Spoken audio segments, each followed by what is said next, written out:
Hello, James here. Welcome back to the channel. Today, as we talk, Watford 1, Crawley Town 0, and look ahead to the rest of the transfer window. We'll start on the game then. Let's get straight into it. And naturally, against League 2 opposition, Watford dominated possession and created lots and lots of chances. 36 shots in total, but I think the most telling thing was that it only resulted in one goal. Mark Boller late on scoring the winner. What a strike it was on his weaker foot, right into the far corner in front of the rookery end. And it's good to get a win, to get our season underway, albeit it was, again, we have to reiterate, against much weaker opposition. There were positives to take, I thought, off Mane Marma. Once again was a particular highlight, especially in the first half. He ran the show. The Crawley Town defence couldn't deal with him, and I think we're starting to see what Alessio Dionisi is trying to do. He loves box crashes, is what I want to call it. So you have Eduardo Bove, when Watford are in possession, going really advanced, and then the two fullbacks in Traore and Mark Boller will come centrally to support. That was very evident to me yesterday. Ika Bravo on the turn was lovely. He has a really nice touch, that Spanish flair, which is great to see. Of course, he just needs to tighten up his end product slightly from the brief appearance I saw. But on the whole, I think we can be pleased with the win. We're through to the second round of the competition, and 11 Premier League sides enter as well. Those that aren't competing in Europe are now in the competition. So potentially a big tie away from home for Alessio Dionisi. We'll have to wait and see who we get in the second round. I think the two biggest disappointments for me were both Luca Kiramgard and Kwadwo Bar. Now, Luca grew into the game. I'll give him that. I felt as it went on, he got better and he had more opportunities. But again, it's his body language that I really do struggle with. I'm very much a fan who loves to see a player giving it their all, working hard on and off the ball.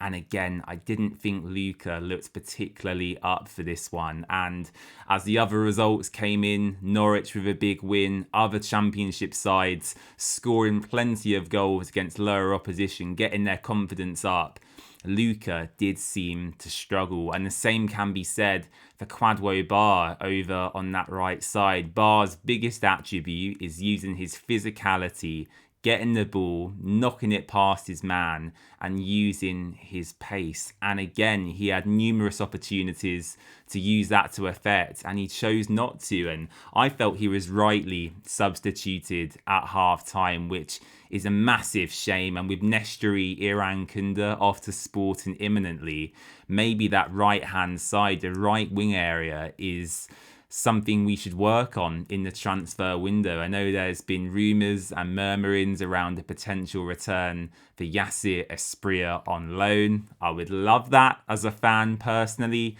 Let's see what happens. But from the brief appearance I saw yesterday, Luca, disappointing, albeit he grew into the game. I'll give him that.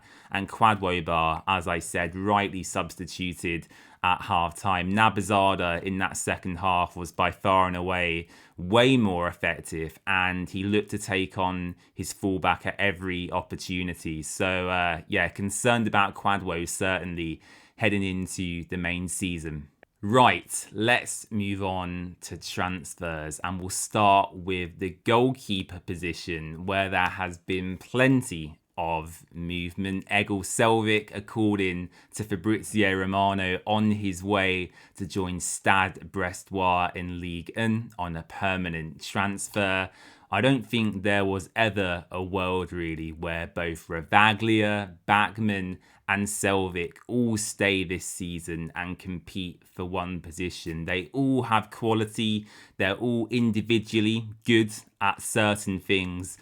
but Watford are not financially in the position to have 3 goalkeepers of that calibre competing for that one starting spot. So it's right at least one of them moves on, and Egil Selvik is first on that conveyor belt. As I said, closing in to a move to join Stade Brestois in Ligue 1, the French First Division. No fee reported yet, but I think a fair valuation is probably anywhere between kind of 3.5, 4 million euros. I think given our financial circumstances and where we've been in the past couple of years, I think that's probably about right. Selvik, whilst I don't know the guy personally, I'm sure has aspirations to play at a higher level against better opposition. And as I've mentioned before in previous videos and interviews, push for that Norwegian starting spot. He made that one appearance against France at the World Cup, and maybe that's whet his appetite for more of that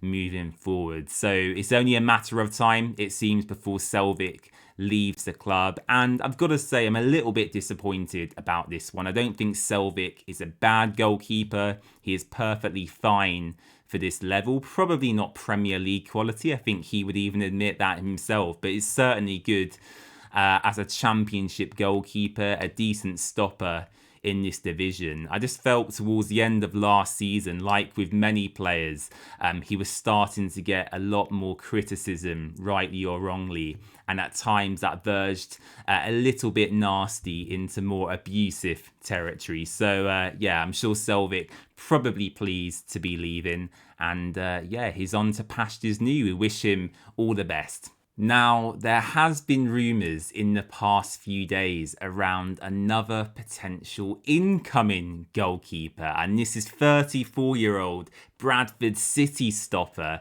Sam Walker. Now, if this happens, what does it mean for the future of Dan Bachmann? Sam Walker was a starter, and a very good one at that, for Bradford last season. They've brought in a new keeper, though, this summer, who looks to be the number one, or certainly competing for that position. And given his family live relatively locally to Watford, according to reports, this could make sense for both parties. Dan Bachmann was given a huge contract, from what we understand, when he was made captain a few years ago. He signed a 5-year deal at the time. I think he has 2 years still left to run on that. And I think Watford, in an ideal world, would like to get Dan off the books, to put it politely. So if Sam Walker does join Watford, I do think that then signals Dan Bachmann is potentially off elsewhere as well. He was on loan at Deportivo La Coruña last season, as well as Leyton Orient.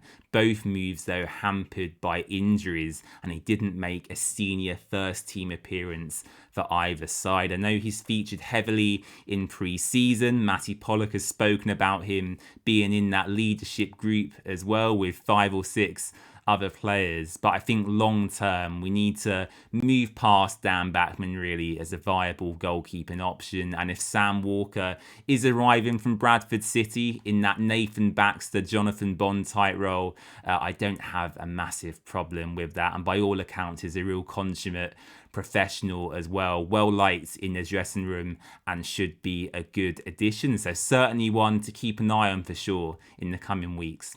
All right, we'll end it there. Thanks for watching. I really appreciate your time. And not long to go now until we join league action once again with our first fixture against Southampton at Vicarage Road. Crawley Town was child's play, really, in comparison to what's to come in August. We've got Saints, Wrexham, West Ham, I think Swansea and West Brom to follow after that in early September as well. So, yeah, we're going to be put straight into the thick of it, and yeah, nervous, trepidatious, excited, all of them same feelings we get before every season begins. Let me know your thoughts on everything we discussed in the comments down below, and I'll see you very soon for the next one. Bye bye.